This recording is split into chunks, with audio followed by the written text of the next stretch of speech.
What's up guys, Kevin Cage here with another XRP update. This video is an absolute must-see. I'm only doing this once. This is going to be one take, uncut. Listen up, let's dive in. So we are on omfif.org. For those of you that do not know, as we can see, Algorand and Ripple are some of the groups listed next to some of the world's largest banks. We can see that this is actually an independent think tank for central banking, economic policy, and public investment. Notice, teams in London, of course, one of the financial capitals of the world. Singapore, I don't even need to explain Singapore, just a fintech hub in Southeast Asia, absolutely exploding. We're going to talk about some RippleNet transaction growth that has been exploding throughout Southeast Asia. My question is this: what happens when that goes over on-demand liquidity through XRP? Yes, we're focused on RippleNet X Current. A lot of these apps are even being built and running on Ripple, which is good and great, but we want utility. Now right here, here's where the jaw drops. $39 trillion are right here with investable assets at the heart of this network.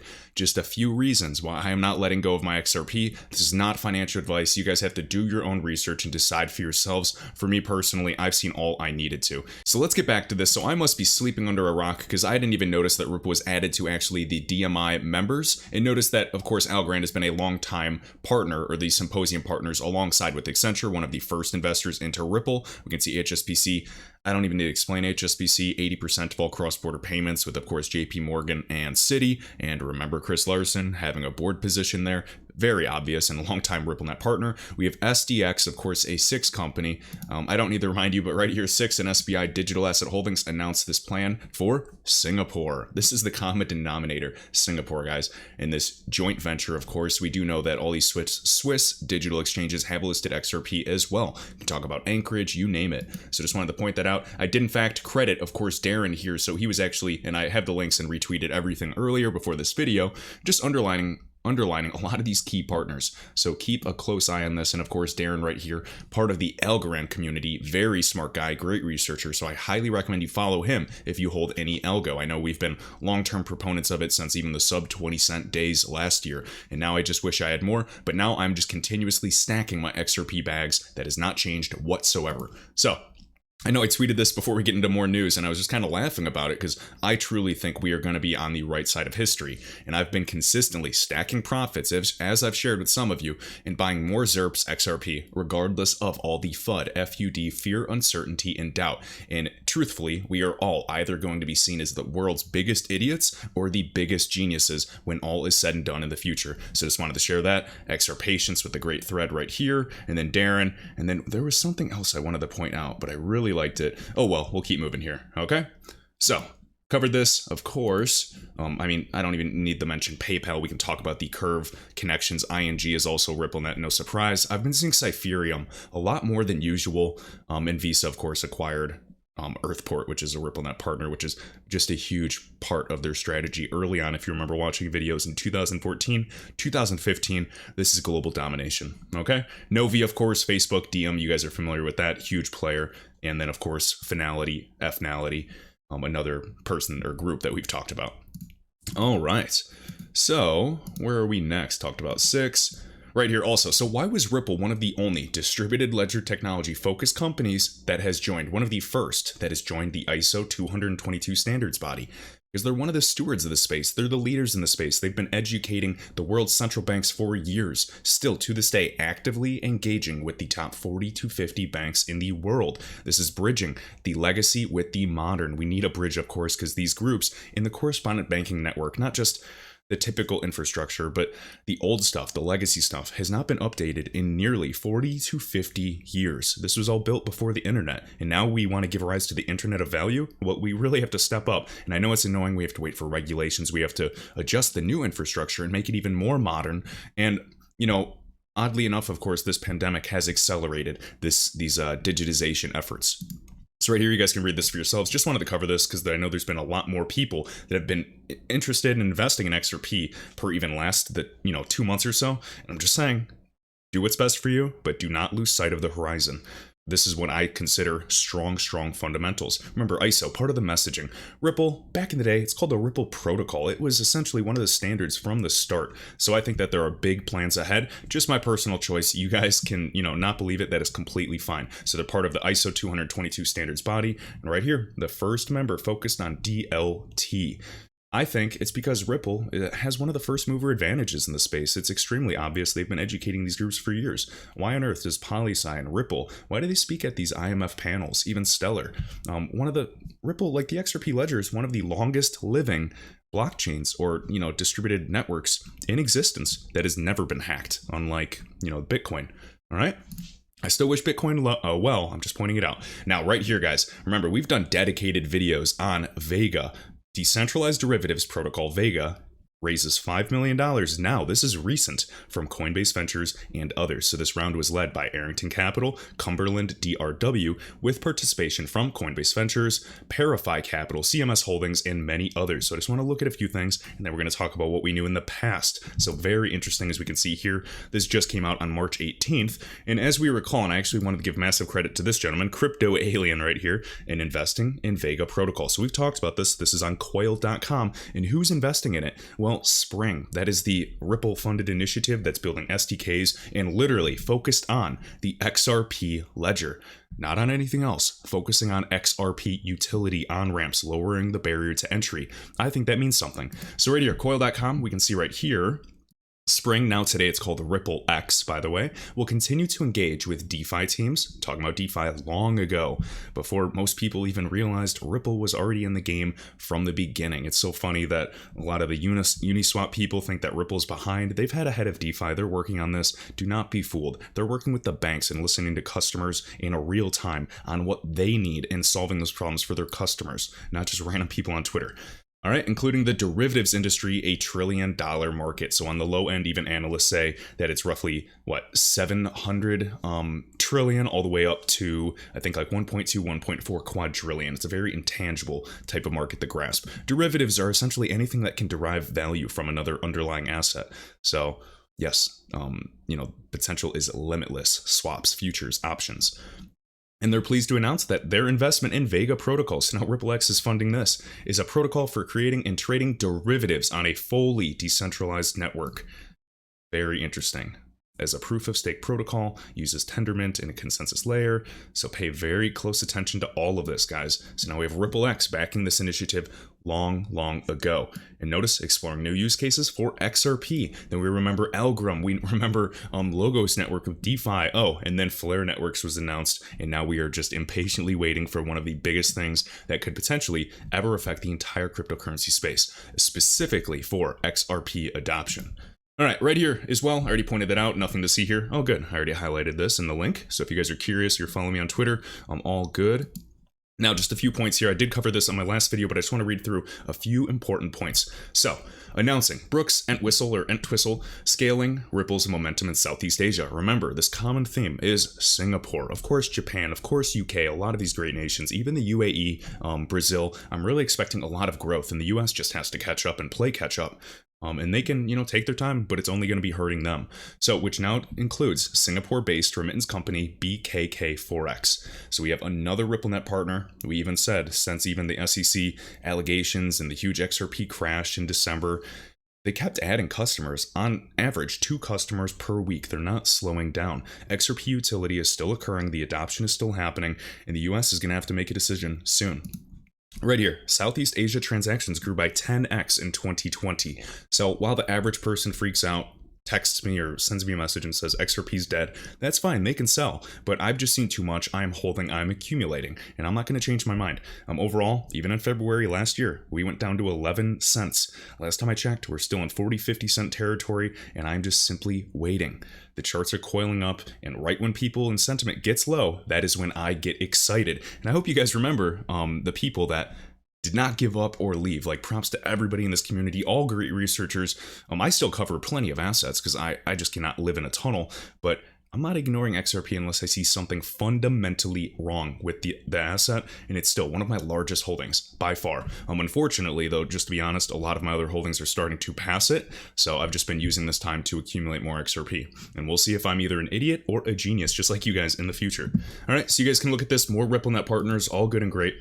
As the country's largest bank in terms of market capital, this is SCB, Siam Commercial Bank, completed over 500,000 transactions on RippleNet in 2020. Now that does not mean ODL, that's just RippleNet. What happens when some of that transaction volume goes over ODL, meaning flows through XRP? What happens when line of credit really starts getting rolled out for the other SMEs to scale? The opportunity is limitless, guys. So a 300% growth for inbound remittance volume and 500% outbound remittance growth year on year. The bank's SCB Easy app, now another application which runs on RippleNet. Now remember, we recently showed, what was it, the National Bank of Kuwait, NBK, on their website. It says runs on RippleNet. These are not coincidences, guys. They're truly trying to build something great here. I wish we could revolutionize the world of finance overnight, so, everybody's an instant millionaire, but that is just not how the game is played. Investing can be one of the most lucrative ways, but yes, unfortunately, it requires so much patience, and if that's what it takes, that's exactly what I'm willing to do. All right. Right here, we're just going to read this. So joining BKK Forex and dozens of other financial institutions who are already running RippleNet Cloud, and we'll talk about the cloud in a minute. Remember, over 50% of RippleNet users are already cloud enabled. This is the future. Notice RippleNet Cloud is iRemit. This is the largest non-bank remittance service provider in the Philippines, another corridor that we will have to be watching carefully. Now, I'm not just talking about Philippine peso and US dollar, or Philippine peso to Mexican peso. I'm talking between every single corridor in both directions, outbound and inbound, bi-directional. So this could be a lot of volume. Yes, these are liquid corridors. There's not tons of money flow in them, but this is how you build a foundation for a skyscraper. All right, so XRP is a bridge currency, eliminating pre-funding. Last time I checked, there's no other solution that's actually solving all of these risks and gets rid of counterparty risk as well. This is going to be the future, literally zero doubt in my opinion. All right, also, XRP Crypto Wolf, time for a great reset of the financial system. On average, international monetary systems last about 35 to 40 years before the tensions they create becomes too great and a new system is required. Very interesting. I know this was shared by, on ft.com. We also can consider, the average time that a reserve currency or, like global reserve currency lasts. And yeah, we'll see. We'll see what happens with the US dollar per se. All in all, I just expect fiat to still be here. It's not going anywhere, but I think that crypto's still going to play a massive role, and it'll help be on the back end and be some of the invisible protocols that program money so we can send them without so much friction. So just really frictionless transfer of not only money, but data, and everything will be more decentralized. Let's not be fooled. There's still going to be corruption. There's still going to be centralization, people that control the world, I'm sure. But I think that's kind of rational to think. We're going to be moving towards more distributed systems for the numerous benefits of redundancy as well. All right, right here, guys. So crypto.com, for anybody that uses this, expanding payment card to Australia after becoming Visa Principal members. So just kind of sharing that. I know their asset Crow has been going up as well. And then Hawaiian House Dems asks state regulator to reconsider tough rules for crypto firms. We're seeing all of this. I know, CoinDesk, the Block, Decrypt, all of them are just kind of sharing the same thing. But all in all, these all-time high prices for the market as the total cryptocurrency market is approaching $2 trillion, whether it does it tomorrow or, in years from now. This is catching eyes, and this attention is here to stay. So people are going to keep paying attention to this. The younger generation already understands how to use digital technology, the NFT hype. And yes, there's going to be bubbles and hype, and some will pop and, reinflate. But in these micro bubbles is macro opportunity for us that catch the trends properly. Right here. So in my previous video, I really hope you guys took the time to watch that one. It was a short one, like 12 minutes with some good information. We have Morgan Stanley, and remember they were talking about investing into BitHum, that South Korean exchange, I believe South Korean, right? And with a valuation of $2 billion. Now, last year, I remember reading some negative commentary of Morgan Stanley about crypto. Now look what they're saying. They see cryptocurrencies on path to investable asset class. Yes, obviously, it's an investable asset class. Guys, we already passed $1 trillion. Whether we, pull back, crash, we're going to keep going up eventually because there's already going to be utility on this network. And there's a few digital assets that I can think of that are already solving that. And they're really starting to scale now. All right, and then last but not least, guys, I just want to say Matthew Liny, one of the GOATs, GOAT, the greatest of all times for greatest of all time for you old timers, just talking about Volante. And remember, Volante right here. And he asked if there'll be, or will it be possible to use XRP as a settlement mechanism? Yes, this is in June 2020, old news, big deal. But Volante's platform can be used to settle through XRP via our Ripple connection, as we've shared time and time again, but can't wait to get more banks on board. Wow. So I like the ability and plans to add more banks, and we've done dedicated videos on Volante. You guys can watch them. They are just a massive, massive technology provider, and they do send, I believe, over $2 trillion in transactions per day. So you can click this link. We'll see if this is even live still, because I didn't click this. Yep, so okay, we've done dedicated videos on all this stuff. If you go to their actual website, I'll just allow cookies. I mean, look at this. Payments, 2 trillion annual revenue opportunity, but then there's actually information where it shows how much money is sent on a daily basis. It's insane. 40% of all U.S. commercial bank deposits, 70% of all world, card traffic. It just reminds me of these behemoths, like Earthport and even ACI Worldwide. They're both RippleNet enabled, and ACI Worldwide sends $14 trillion per day, and he's name-dropped Ripple many times. Of course, it's even on their website.